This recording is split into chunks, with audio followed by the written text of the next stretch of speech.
हैदराबाद के सांसद है ओवैसी, उनकी पार्टी कौन से नाम की है इसे जानने में देश को दिलचस्पी नहीं रहती, पर ओवैसी क्या बोल रहे हैं इसे जानने में देश की दिलचस्पी रहती है। वो अपने बयानों के माध्यम से अपने आप को चर्चाओं में रखते हैं। अभी अभी उन्होंने एक बयान दिया है जिसके चलते हुआ चर्चा में, उस बयान पर हम बात करेंगे, ओवैसी की नई तान लोकतंत्र पर ज्ञान। वहीं दूसरा विषय हमारा बड़ा संजीदा है, देश के सुप्रीम कोर्ट और हाई कोर्ट से जुड़ा हुआ है। देश के कानून मंत्री है किरण रिजिजू, जो लंबे समय से मुहिम चलाए हुए हैं कि जजों की नियुक्ति की प्रक्रिया में बदलाव होना चाहिए। इस संदर्भ में उन्होंने एक खत देश के मुख्य न्यायाधीश को लिखा है, उस पत्र पर लेकर हम बात करेंगे। पर पहले बातचीत ओवैसी जी के द्वारा दिए गए ज्ञान के संदर्भ में। असदुद्दीन ओवैसी अलग अलग मुद्दों पर खुलकर बोलते हैं, भाजपा के संदर्भ में भी बोलते हैं, कांग्रेस के संदर्भ में भी बोलते हैं, लेकिन अभी जो चर्चा हो रही है वो उनके एक नए ज्ञान के संदर्भ में हो रही है। उन्होंने ये बताया कि भारत को इस्लाम का एहसानमंद होना चाहिए, और इसलिए एहसानमंद होना चाहिए कि भारत में आखिरी में जो 3 फिरके आए थे, हमारी भाषा में कहे तो 3 हमलावर जो आए थे, वो भारत में ही रचबस गए, और उन्होंने इस देश को जो सबसे महत्वपूर्ण चीज दी वो लोकतंत्र दिया, जमहूरियत दी। ये बड़ी अजीब व गरीब बात है। इस दुनिया में जो तमाम इस्लामिक देश हैं वहां पर लोकतंत्र ठीक तरीके से लागू हो जाए, इसके लिए अभी भी संघर्ष चल रहा है। जिस भी मुल्क का उल्लेख कर लीजिए, पड़ोसी मुल्क पाकिस्तान की बात करें, बांग्लादेश की बात करें, सऊदी अरब की बात करें, मिस्र की बात करें, जॉर्डन की बात करें, सीरिया की बात करें, ईरान की बात करें, इराक की बात करें, जिसका भी नाम ले दो वहां पर संघर्ष दिख रहा है। लोकतंत्र के अधिकारों के लिए लोग अभी भी मरने मारने को उतारू दिखाई दे रहे हैं, और उसके संदर्भ में ओवैसी बता रहे हैं कि अरे हिंदुस्तान वालों, तुम्हें इतना भी नहीं पता, यहां पर अगर लोकतंत्र है तो किन की वजह से है? उन इस्लामी आक्रांताओं की वजह से। तो आज हम इसी पर बात करेंगे। हमारे इतिहास की किताबों के अनुसार तो जो निकल कर आता है वो ये है कि दुनिया में अगर लोकतंत्र कहीं सबसे पहले था तो वो भारत में था। जनपद व्यवस्था हमारे यहाँ पूर्व वैदिक काल से चली आ रही थी, तकरीबन 5000 साल पहले के संदर्भ में ये उल्लेख मिलते हैं, 3000 साल पहले के संदर्भ में उल्लेख मिलते हैं। उस देश के संदर्भ में ओवैसी बता रहे हैं कि आपको जमहूरियत या लोकतंत्र जो मिली है वो इन इस्लामिक आक्रांताओं के द्वारा मिली है। तो आज हम इसी पर बात करेंगे। हमारे साथ इस चर्चा का हिस्सा बनने के लिए 3 खास मेहमान मौजूद हैं, उनसे आपका परिचय कराएं और कुछ तार्किक तरीके से इस मुद्दे को जानने, बूझने, समझने की कोशिश करें। उससे पहले समय है आज के विचार सूत्र का। हमारा आज का विचार सूत्र ये कहता है कि information works, miss information flies, अर्थात सूचना चलती है पर गलत सूचना उड़ती है। रूबा मेहनती मशहूर लेखिका हुई, उन्होंने ये बात कही थी, कमाल की बात कही थी, इसलिए हम विचार सूत्र में आपको साथ साझा कर लिए। अब इसी को ध्यान में रखते हुए अपने मेहमानों से आपका परिचय कराते हैं। हमारे साथ दानिश कुरैशी जी हैं, उस पार्टी से ताल्लुक रखते हैं जिस पार्टी के मुखिया ओवैसी जी हैं, AIMIM। हमारे साथ अतिकुर रहमान साहब हैं, बहुत ही विचारवान इस्लामिक स्कॉलर हैं।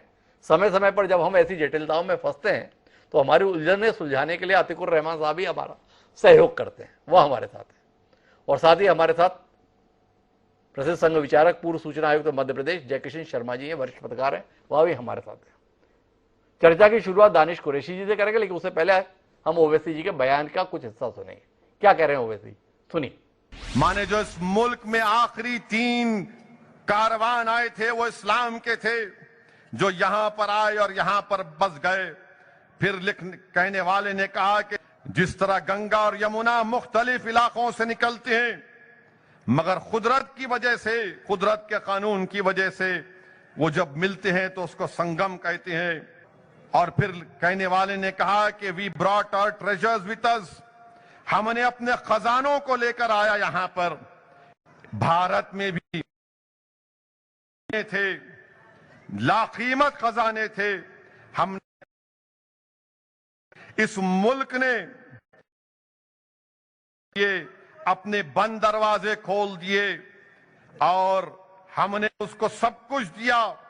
और जो सबसे अजीम तोहफा इस्लाम ने इस मुल्क को दिया वो तोहफा था जमहूरियत का और मसावात का। तो दानिश कुरैशी जी जरा समझाएं, हमारे इतिहास के पन्नों में तो इतना ही है कि जो आया वो लूट के चला गया।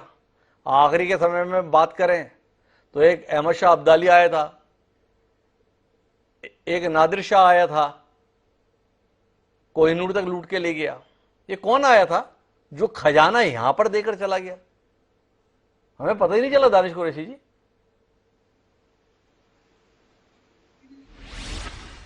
जानकारी है उतना मैं दूंगा तो पता चल जाएगा आपको भी। जी देखिए दिक्कत क्या है कि हमारे यहाँ मतलब हम खुद जब स्कूल में पढ़ते थे तो हमें ये बताया गया कि अंग्रेज यहाँ से ये लूट के ले गए, वो लूट के ले गए, दुनिया भर की तादाद, दुनिया भर का मालो जर लूट के ले गए। आखिरकार जिस कोहिनूर की आप बात कर रहे थे वो भी लूट के ले गए। वो आज जो है क्वीन के उसमें लगा हुआ था टॉप क्राउन में। तो दिक्कत क्या है कि आप हमें ये बताइए कि अगर बात यह है कि ये जितने भी मुस्लिम शासक थे या जो लोग आए थे वो लूट के ले गए थे, तो आखिरकार वो कौन सा माले गनीमत था जो अंग्रेज लूट के ले गए थे? दरअसल दिक्कत क्या है कि ओवैसी साहब के अल्फाज जो है ना, भारतीय जनता पार्टी के लोग बिल्कुल सिलेक्टिव अल्फाज पकड़ते हैं और उसी को चलाते हैं। जैसा मैं आपको एक उत्तर प्रदेश का उनका वाक्य बताऊं, उन्होंने जो कहा था कि भाई जब योगी नहीं रहेंगे, जब मोदी नहीं रहेंगे, तो भारतीय जनता पार्टी ने बहुत चालाकी से उसको चलाया, जबकि उसमें पूरा मामला ये था कि किसी एक बुजुर्ग की दाढ़ी पकड़ के उन्होंने मारा था कोई किसी पुलिस के बंदे ने। तब ये कहना था कि अगर आप सियासी विषय हासिल है आपको तो याद रखिएगा कि कभी किसी ना किसी दिन तो ऐसा रहेगा जब आप जिसकी शय पर ये कर रहे हैं वो नहीं रहेंगे तो क्या होगा। लेकिन वो सारी चीजें हटाकर आज भी वो बयान चलाया जाता है। कई बार अतीक भाई मेरे साथ बैठे, बहुत सी बार इनके सामने भी वो चला है कि जब योगी जी नहीं रहेंगे, जब मोदी जी चले जाएंगे तो क्या होगा। तो दिक्कत क्या है, ये बात की दिक्कत है। अब ये जो पूरी बात ओवैसी साहब ने जो कही है, दरअसल इसमें कुछ अंश जो है मौलाना आजाद के भी उन्होंने कहे हैं, और उसके बाद उन्होंने ये भी कहा कि आपकी मोहब्बत उनकी मोहब्बत से बड़ी नहीं हो जाएगी, न हो सकती है, क्योंकि इस मुल्क की जंग आजादी में जिन लोगों ने योगदान दिया उसमें संघ का कहीं दूर दूर तक योगदान नहीं था। रह गई बात हमारे मुल्क में आजादी की जो लड़ाई चली वो यूनाइटेडली जो चली तो 1857 के गदर से लेकर सन 47 तक चली। उससे पहले अंग्रेजों के साथ में अलग अलग टुकड़ों में, छंदों में हम लड़ रहे थे। कहीं टीपू सुल्तान लड़ रहे थे, कहीं कोई लड़ रहा था, कहीं कोई लड़ रहा था। बहुत सारे रियासतें जो थी, राजे रजवाड़े अपने अपने तरीके से लड़ रहे थे। 1857 के गदर में सारे लोगों को एक अमरेला के नीचे लाके जो गदर शुरू हुआ, मुसलसल 90 साल हम लड़े। तो आप बताइए कि 90 सालों की तारीख तो कहीं है ही नहीं। हम तो यही पढ़ते हैं कि भाई 1910 के बाद 8 के बाद की जो तारीखी शुरुआत है वो। लेकिन मुसलसल इतने साल देखिए, उसमें रेशमी रुमाल तहरीक चली, बहुत सारी चीजें चली। और जब सेकेंड वर्ल्ड वॉर के बाद सर्कमस्टेंसेस बने कि ब्रिटिशरों के ऊपर इतना प्रेशर आ गया कि उनको यहां से भगाने के लिए जंग आजादी के लड़ाकों ने मजबूर कर दिया, तब जब बात की गई, तब इस मुल्क में जो डेमोक्रेसी, मॉडर्न स्टेट की जो संकल्पना थी, वो संकल्पना जो रखी गई वो उन्हीं विचारधारा को। माफ करिएगा दानिश कुरैशी जी, थोड़ा समझाइए। अभी इतनी आसानी से आप बच के निकल जाए, ठीक नहीं लग रहा। माननीय ओवैसी साहब ने दो बातें कही हैं। एक, जो आखिरी 3 कारवां आए थे वो अपने खजानों को लेकर आए, हमने अपने बंद दरवाजे खोल दिए और हमने सब कुछ दे दिया। और जो सबसे अजीम तोहफा इस्लाम ने इस मुल्क को दिया वो तोहफा था जमहूरियत का। ये 90 साल साथ में लड़ने की जो आप बात कर रहे हैं, आपने तो इस देश को बंटवारे का दंश दिया। इस्लाम के नाम पर ही तो इस देश का विभाजन हुआ। भारत से जो पाकिस्तान बना वो इस्लाम के बूते बना। तो इसे हम उपहार की शक्ल में लें या किसी और शक्ल में लें, कुछ कहिए ना दानिश जी। देखिए जी मैं बताऊं आपको। देखिए वो जो 3 कारवां की बात कर रहे हैं ना, उन 3 कारवाओं में जो बहुत सारी चीजें आई, बहुत सारा कल्चर आया। जैसे कि हम बात करें कि अगर हमारा यहाँ का खान पीन जो है, क्योंकि जो व्यवस्थाएं जो आई वो आई शेरशाह सूरी के दौर के अंदर में, उसने जो नक्शे बनाए रोड से, जीटी रोड तो आज भी आप देख लीजिए, उसने रुपए का चलन बनाया, ये सारी चीजें आई। तो जिस तरह से कल्चर आया, जैसे खान पीन आया, हमारे यहाँ बहुत सारा इस्लामिक जो रेसिपी जो है वो सारी वहां से आई। तो खजाने का मतलब सिर्फ दौलत और जर नहीं होता, वो जो सारी चीजें मानवों के विकास के लिए उपयोगी हुई, उन सारी चीजों की बात है। और उसके बाद उन्होंने ये कहा कि भाई जिस तरीके से जमहूरियत जो है वो मतलब सबसे बड़ा तोहफा था। तो अब आप हमें बताइए कि इसकी याद रखिएगा कि दिक्कत क्या हुई कि कट्टरपंथी ताकतों ने अलग मजहब के नाम पे मांगा, लेकिन उसकी संरचना उस वक्त तो सेक्युलरिज्म के नाम पे रखी गई थी, जो ब्रिटिशरों के लिए फायदे का कारक था। अगर आपको सेक्युलर मुल्क ही चाहिए था तो उस वक्त तो डिवीजन की कोई जरूरत ही नहीं थी, क्योंकि सेक्युलर तो इंडिया था ही और रहता ही और हमेशा से था। जो गंगा जमनी तहजीब की भी उन्होंने बात कही, जिस तहजीब की उन्होंने बात कही कि अलग अलग जगहों से थोड़ा आपको ही समझना पड़ेगा। ओवैसी जी कह रहे इस्लाम ने इस मुल्क को दिया वो तोहफा था जमहूरियत का, और इस्लाम ने जो सबसे बड़ा दंश दिया वो दिया इस देश को विभाजन का। ये दो विचार हैं। मेरे साथ जय किशन शर्मा जी हैं। जय किशन जी से समझने की कोशिश करता हूं, क्या वो इस बात से इत्तेफाक रखते हैं कि इस देश में अगर लोकतंत्र आया तो वो इस्लाम की देन के तौर पर आपको स्वीकार है, जैसा ओवैसी हमें बताने की कोशिश कर रहे हैं? जय किशन जी, मैं एक बात बताना चाहता हूं कि जिन देशों में इस्लाम और इस्लाम से जुड़ी सरकारें हैं, जी क्या वहां उन देशों में डेमोक्रेसी है, लोकतंत्र है, प्रजातंत्र है? नहीं है, किसी भी देश में नहीं है। इवन जो भारत से टूट करके अलग हुआ पाकिस्तान 1947 में, जी वहां भी डेमोक्रेसी एक नाटक है, उसके अलावा कुछ नहीं है। वहां की जो सत्ता है वो सेना चलाती है, जी और इस्लामी कट्टरपंथ और सेना में इस्लामी कट्टरपंथी है, ये क्लियर कट मामला है। तो इसलिए ये कहना कि डेमोक्रेसी हमें इस्लामाइजेशन के बाद हुआ है या मुगलों ने दिया है, ये बिल्कुल गलत है, ये झूठ है, सफा झूठ है। तो कुल मिला के झूठ मानते हैं जय किशन शर्मा जी। लेकिन अतिकुर रहमान साहब मेरे साथ में एक तटस्थ व्यक्ति के तौर पर मौजूद है। अतिकुर रहमान ओवैसी अमूमन जब भी कुछ बोलते हैं किसी तथ्य की रोशनी में बोलते हैं। इस बार कहीं भावावेश में तो नहीं बोल गए, या आपके पास में उनके समर्थन के लिए कुछ तथ्य कुछ तर्क हैं जिस पर हमें विचार करना चाहिए? तो डॉक्टर साहब, क्योंकि मैंने पॉलिटिकल साइंस पढ़ाया है जी मुंबई के कॉलेजेस में, तो डेमोक्रेसी और डेमोक्रेटिक कॉन्सेप्ट्स और political concepts, democracy, liberty, equality, fraternity, ये सोशल डेवलपमेंट के साथ डेवलप हुई हैं। ये बात अलग है कि 1947 में या ब्रिटिश से जूझते हुए, आजादी लेते हुए हमने अपने डेमोक्रेसी को एक पॉलिटिकल रंग रूप दिया। मैं ये कहना चाह रहा था कि मुस्लिम रूल ऑफकोर्स अखंडता था, लेकिन मुगल रूल को, मुस्लिम रूल से हम लोगों को, दिल्ली सल्तनत को मुगल रूल से थोड़ा सा अलग हमको देखना जरूरी है। जो दिल्ली सल्तनत के बादशाह थे वो अवश्य लूटने की नियत से आए थे। उन्होंने लूटा, मंदिरों की जागीरों पे उनकी नजर थी, उन्हें बहुत ज्यादा नुकसान पहुंचाया, हमारे ट्रेडिशंस को, कल्चर को, और जो वापस चले गए ऑफकोर्स वो आक्रांता थी। लेकिन जो मुगल रच बस थे, जी जिन लोगों ने इस समाज को डेवलपमेंट करने के लिए अपना योगदान दिया, अच्छा ये बुरा ये एक अलग पहलू बन जाता है। बादशाह के अंदर जो कुछ उन्होंने अच्छा बुरा किया, दैट्स अ डिफरेंट स्टोरी। लेकिन जो रच बस गए उनको ये कहना कि वो आक्रांता थी, ये मैं समझता हूँ गलत होगा। अब आ जाइए डेमोक्रेसी के ऊपर, जो ओवैसी साहब ने कहा, मैं इस बात से एग्री कर रहा हूँ, क्योंकि अगर अल्तमश जो बादशाह थे, रजिया सुल्तान के वालिद, उनका जो पूरा एडमिनिस्ट्रेशन था वो इतना डेमोक्रेटिक एडमिनिस्ट्रेशन था, without the description of actual democracy in the modern concept, वो डेमोक्रेटिक थे। बादशाह अकबर जो थे एम्परर, उनका जो डेमोक्रेटिक ट्रेडिशन था, उनके जो नवरत्न थे वो एक कैबिनेट सिस्टम था, उसको आप डेमोक्रेसी में ले सकते हैं, क्योंकि उनका कॉन्सेप्ट जो था वो एक सलाह मशवरे का कॉन्सेप्ट था। मैं रोकूंगा अतिकुर रहमान साहब, तर्क थोड़ा लचर महसूस हो रहा है। जितने राजे रजवाड़े होते थे उन सब का दरबार होता था, उन दरबार में हर प्रकार का काम करने के लिए कोई ना कोई वजीर हुआ करता था जिन्हें मंत्री कहा जाता था। तो ये व्यवस्था तो राजतंत्र के अंदर हमेशा रही, राजा रहा, राजा के साथ मंत्री रहे।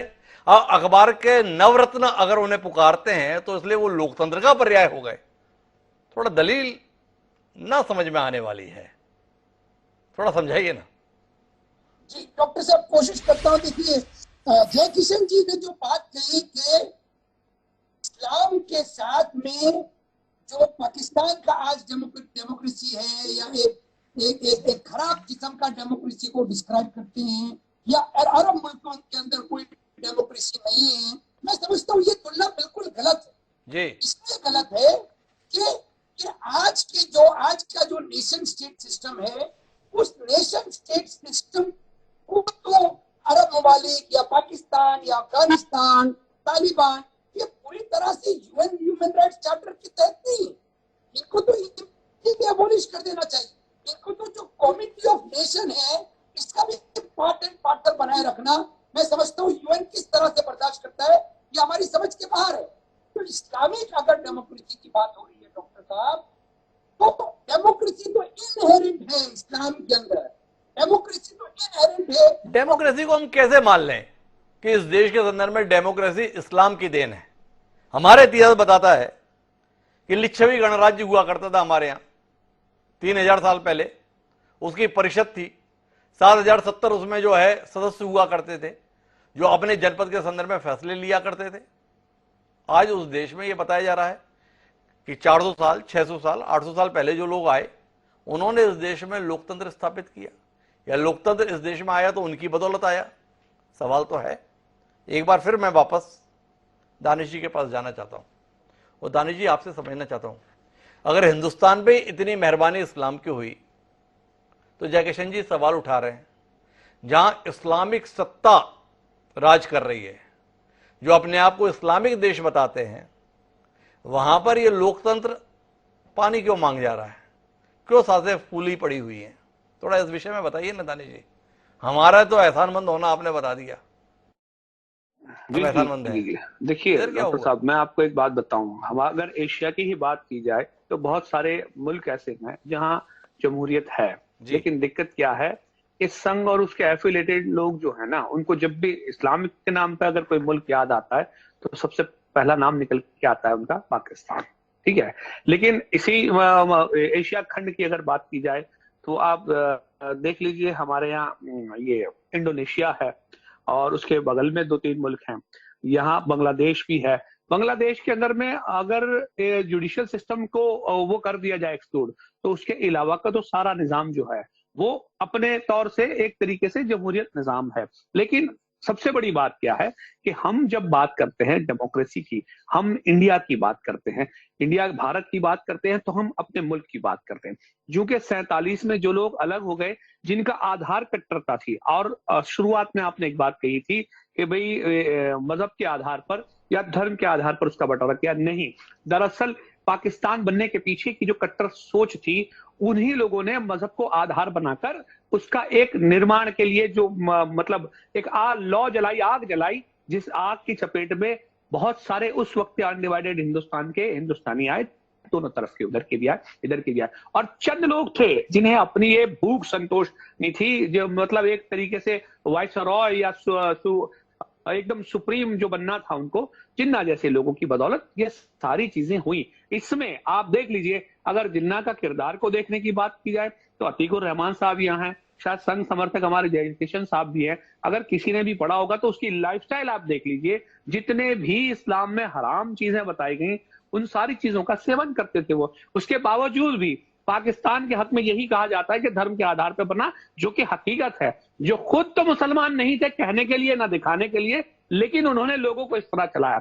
दिक्कत क्या है, और बात जब आती है भारत की, तो अखंड भारत के अंदर, आजादी के बाद भारत के अंदर में जो लोग रहे, आप देख लीजिए, किसी भी समाज के लोगों ने उसकी मुखालिफत नहीं की। अंग्रेजों से पहले जो छोटे छोटे रजवाड़े भी थे, उन रजवाड़ों ने छोटी मोटी कोशिश की होगी, लेकिन सारे मोती जो थे वो पिरोने का काम सरदार वल्लभ पटेल ने किया, जिसमें कामयाबी मिली। तो आप देख लीजिए, उसके अंदर में मुखालिफत आपको कहीं भी नहीं मिलेगी।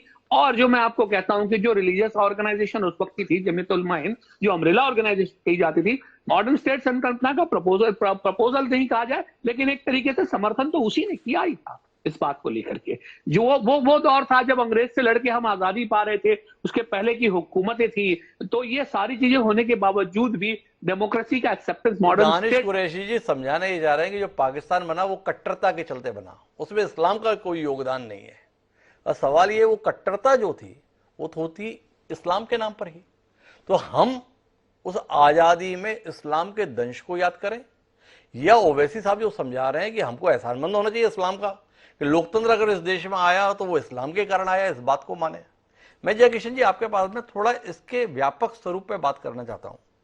ओवैसी आज ये बात बोल रहे, कोई तो कारण होगा, राजनीतिज्ञ हैं, राजनीति में हैं, आजकल अपने पर फैलाने की भी बहुत कोशिश कर रहे हैं। क्यों कहा उन्होंने ये? दरअसल इसका जो मूल कारण है वो राजनीति ही है जी। और आपने बिल्कुल ठीक कहा कि वो अपने पैर फैलाने की कोशिश कर रहे हैं। वो बहुत कोशिश कर रहे हैं। अभी गुजरात में भी वो चुनाव लड़े तो उनको कुछ भी वोट नहीं मिला जी। इसी तरह से बंगाल में लड़े वो, इसी तरह से बिहार में लड़े वो, बिहार में तो 1 आध सीट मिल गई। महाराष्ट्र में उनको एक आध सीट मिल गई। लेकिन कहने का मतलब ये है कि जो जो मूल मुद्दा है वो बहुत क्लियर है कि इस्लाम में कभी भी, या मुस्लिम शासकों की बात कर लें हम, इस्लाम पर अगर आपत्ति है तो मुस्लिम शासकों की बात कर लें, मैं समझता हूं बेनजीर भुट्टो जी इसके लिए सर्वश्रेष्ठ प्रमाण है। जी उन्होंने एक, जैसे ये जवाहरलाल नेहरू ने पुस्तक लिखी जी भारत की खोज, ऐसे ही उन्होंने लिखी पूरब की बेटी। जी और उस पुस्तक में, जिसमें उनकी ऑटोबायोग्राफी है वो एक तरह से, जी और हिंदुस्तान पाकिस्तान के बारे में पूरा डिटेल में है उसमें उन्होंने एक बड़े मार्के की बात कही है कि इस्लाम, जब इस्लामी शासक यहाँ आए, आक्रांता उन्होंने शब्द यूज किया है, शासक नहीं कहा है उन्होंने, राजे महाराजे नहीं कहा है उनको आक्रांता शब्द कहा है और इस्लामी आक्रांता कहा है उनको जी अपनी पुस्तक में। और उन्होंने कहा कि उन्होंने जोर जबरदस्ती से या किसी भी तरह से उन्होंने हिंदुओं को मुसलमान बनाया। ये बात मैं नहीं कह रहा हूं, ये बेनजीर भुट्टो कह रही है। और उन्होंने कहा कि मैं जब भी सिंध में आती हूँ, मोहनजोदड़ो जाती हूँ, तो मुझे लगता है कि मैं अपने घर आ गई हूँ। मोहनजोदड़ो का उन्होंने चूंकि वो सिंधी थी तो उन्होंने कहा ये अपभ्रंश शब्द है, एक्चुअल में उसका नाम है मुंजोजोदड़ो, यानी मेरा घर। तो मैं जब भी मोहनजोदड़ो जाती हूँ तो मुझे लगता है मैं अपने घर आ गई हूँ। मतलब ये है, इसका जो सांकेतिक मतलब अगर हम निकालें तो बहुत क्लियर है कि वो जब अपने आप को हिंदू संस्कृति से जोड़ती हैं या हिंदू शब्द पर आपत्ति है तो अपन भारतीय संस्कृति से वो अपने आप को जुड़ा हुआ पाती हैं। और इसीलिए उनमें कुछ डेमोक्रेटिक तत्व थे, भुट्टो में भी थे। लेकिन जो इस्लामाइजेशन हुआ पूरा का पूरा इस देश में, उसके कारण आप देखिए जितने भी भारत में मुगल शासक हुए, ये डेमोक्रेसी की बात कर रहे हैं। आप बताइए, अपना ग्वालियर का जो किला था, उस ग्वालियर के किले में कितने, यानी अच्छा भला किला, उसको जैसे काला पानी की सजा के लिए वहां भेजा जाता था, अंडमान निकोबार, ऐसे ग्वालियर की किले में 52 राजाओं को रखा गया था। अपने उनको जो उनसे विरोध करते थे उनको ला करके बंद करके रखते थे। ये तो इतिहास, मुस्लिम इतिहासकार लिख रहे हैं कि उन्होंने ऐसा किया है, चाहे वो कोई भी शासक रहा हो, जहांगीर हो, औरंगजेब हो, कोई भी रहा हो, इस प्रकार के काम किए। मैं आखिरी बातचीत के लिए अतिकुर रहमान साहब आपके पास आना चाहता हूं। मैं आपसे जानना चाहता हूं कि दूरियां घटें हिंदू मुसलमानों के बीच, एक दूसरे के प्रति सहजता आए, इसके लिए कोशिश होनी चाहिए या दूरियां बढ़ाने के लिए इस प्रकार के बयान आने चाहिए? अब इस देश में इस्लामिक सत्ता के संदर्भ में अगर बात की जाएगी तो जितने बादशाह हुए उन्होंने अपने बच्चों के कत्ल किए, भाइयों के कत्ल किए, पिताओं के कत्ल किए, इसका इतिहास भरा पड़ा है। और ओवैसी इस देश को बताने की कोशिश कर रहे हैं कि देखो हमारे एहसानमंद रहो, तुम्हारे देश में लोकतंत्र आया तो हमारी बदौलत आया। क्या आपको नहीं लगता है ओवैसी की ये कोशिश दूरियों को और बढ़ाएगी? इस प्रकार की चर्चाएं होंगी, पुराने जख्म और उघाड़े जाएंगे और तकलीफ और बढ़ जाएगी। सही कह रहे हैं डॉक्टर साहब। आप देखिए, ओवैसी जी जो भी कहते हैं, एक तरह से मैं समझ रहा हूं कि वो काट होता है जी, वो आरएसएस और बीजेपी के कोई भी इस तरह की दलील का, जो कि ये हमारे बीच में, मुसलमान और हिंदुओं के बीच में खाई पैदा करे। और ये पॉलिटिकल आर्ग्यूमेंट्स हैं, इसमें कोई शक नहीं है। जय किशन जी की बात से मैं बिल्कुल भी एग्री नहीं करूंगा कि कम से कम बेनजीर भुट्टो तो कोई हिस्टोरियन नहीं थी। अगर बेनजीर भुट्टो ने किसी को कहा है कि वो आक्रांता थे, किनको कहा है मैं नहीं जानता। बेशक मैंने पहले ही इसलिए कहा कि जो आक्रांता थे वो चले गए, लेकिन जो रज बस गए डॉक्टर साहब, जिन लोगों ने अपनी संस्कृति को अपनाया, भारत की संस्कृति को अपनाया, जिन लोगों ने कंट्रीब्यूट किया उस संस्कृति के अंदर, यहाँ तक कि अकबर ने तो मुल्ला मौलवियों के खिलाफ दीन इलाही का ऐलान कर दिया। क्या उसको आप डेमोक्रेसी नहीं कहेंगे? क्या उसको एक डेवलपिंग स्टेज नहीं करेंगे पॉलिटिकल साइंस में? और दूसरी इंपॉर्टेंट बात यहाँ पर यह है, an insight into Hindu Muslim relations लिखते हैं बहुत सारे हिस्टोरियंस को कोट करते हुए किसी भी मुगल शासक ने अपना एडमिनिस्ट्रेशन इस्लाम के नाम पर आगे नहीं बढ़ाया। जी। बहुत सारे ऐसे हिंदू हिस्टोरियंस हैं, वो लिखते हैं जिस तरह से हमारे मंदिरों के अंदर, गिरजाघरों में घंटे बजा करते थे, जिस तरह से पूजा स्थल कायम की गई थी, कभी उनके और कोई मुसलमान शासक ने कभी भी शरिया लॉ के तहत सजाएं नहीं दी। क्रिमिनल ऑफेंसेस मुसलमानों के लिए अलग थे, हिंदुओं के लिए अलग थे। ये साबित करता है किस तरह से डेमोक्रेसी इन्वॉल्व हुई है हिंदुस्तान के अंदर। तो अतिकुर रहमान साहब का तो कहना है कि ये ओवैसी के बयान वाकई राजनीति से प्रेरित होते हैं। महत्वपूर्ण जो बात है वो ये है कि इस देश को लोकतंत्र के संदर्भ में दुनिया को बताने के लिए 200-400 साल का इतिहास नहीं चाहिए।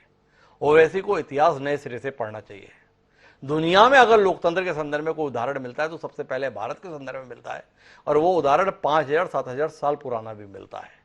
यहाँ तक कि जिस महाभारत के संदर्भ में हम उल्लेख करते हैं, उस कुरुवंश के अंतर्गत भी भरत नाम के जो राजा हुए, उन्होंने अपने 9 पुत्रों में किसी को योग्य नहीं पाया तो जनता के बीच से एक व्यक्ति को उठाकर उसे शासन का दायित्व सौंपा। यह भी महाभारत के अंदर उल्लेखित होता है। मगध के संदर्भ में, लिच्छवी गणराज्य के संदर्भ में तो लगातार इतिहास भरा पड़ा है। बेहतर होगा ओवैसी इस देश में लोकतंत्र के संदर्भ में इस्लाम को श्रेय देने के स्थान पर इतिहास की कुछ किताबों को नए सिरे से पढ़ना शुरू करेंगे तो आने वाली पीढ़ी का ज्ञानवर्धन कर पाएंगे। आप सभी मेहमानों को बहुत बहुत धन्यवाद इस चर्चा का हिस्सा बनने के लिए। समय एक छोटे से ब्रेक के बाद लौटेंगे तो इस देश की न्याय व्यवस्था के संदर्भ में विधायिका और न्यायपालिका या कार्यपालिका और न्यायपालिका के बीच में नए संबंधों की जो इबारत लिखने की कोशिश हो रही है उस पर बात करेंगे। कहीं जाइएगा नहीं, हम गए हो रहे हैं।